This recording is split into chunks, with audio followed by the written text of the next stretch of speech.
Hello everybody, my name is Patrick Smith with YouTube channel Cure for Ignorance and Gun Safe Academy in Omaha, Nebraska. Well, I suppose it happens to every gun guy at some point. You've just purchased a new gun and got to play with it a little bit, and you're not quite sure what the next gun you want is. And while you're thinking about all that, it occurs to you that maybe it's time to start buying body armor. I've managed armed security guards for about 5 years here in Omaha, Nebraska. I haven't done that for a while. I still train security officers. In fact, I just trained 2. We're in an open carry class I did today.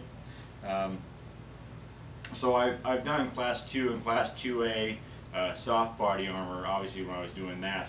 But I started looking at armor plates and that kind of thing. Actually, I ordered from AR-500. They have a little bit of lead time in their production, so I don't have those plates just yet. But for Christmas, from my father and my mom, as it's a family business, it was kind of a company bonus. I received this, it was blank at the time, Condor carrier.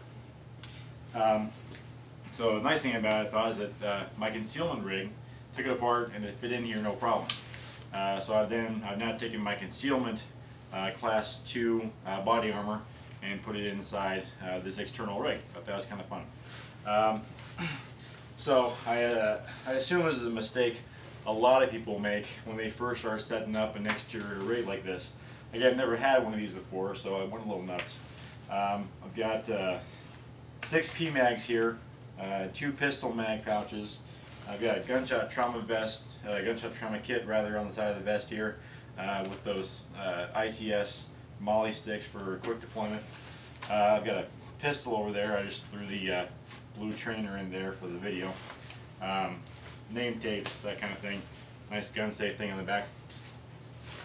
So I just started playing with this today. Today's the first day I wore to the gun range. Yeah, I understand that body armor is always a balance between mobility and protection, and I have plenty of protection here, even without the steel plates in there. Not a lot of mobility.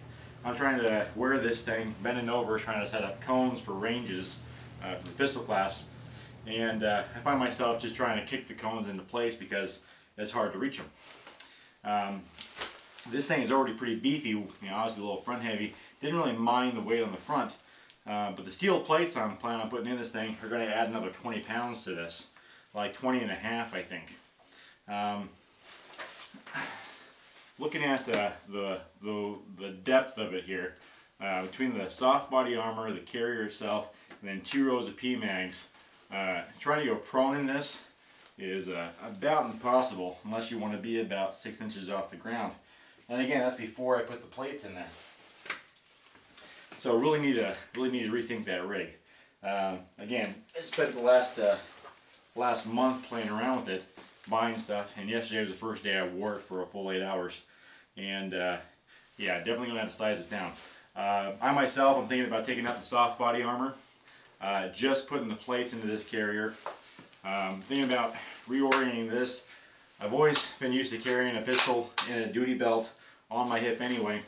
Thinking about dedicating this just to the rifle as far as my mags and pouches on there. This holster might be getting axed. This 4 mag pouch, I'm thinking it's probably going to get moved over to the side here. That 2 mag rifle pouch and 2 pistol mag pouch, that's probably going to stay about where it is, just to kind of clear up this middle here, so that I can get a little lower to the ground if I ever have to go prone. But anyway, I thought I'd share a couple of lessons, and again, it's all stuff that's not news to me. It's all stuff I've read online before. Like I said, Benjamin Franklin says, any fool can learn from his own mistakes, but a wise man learns from the mistakes of others. I guess in this instance, I'm playing the fool a little bit. You always want to add more and more stuff. I always joke that AR-15s and I guess now tac vests, they're like Barbies for men. Lots of add-ons, play with them in 10 different ways. People have a tendency of putting way too much stuff on rifles. And obviously I have a tendency of putting way too much stuff on Class 3 plate carriers. So anyway, if you have opinions on plate carriers, if you have suggestions for what to do with my rig, feel free to post them. Because that's it. Thanks a lot, guys.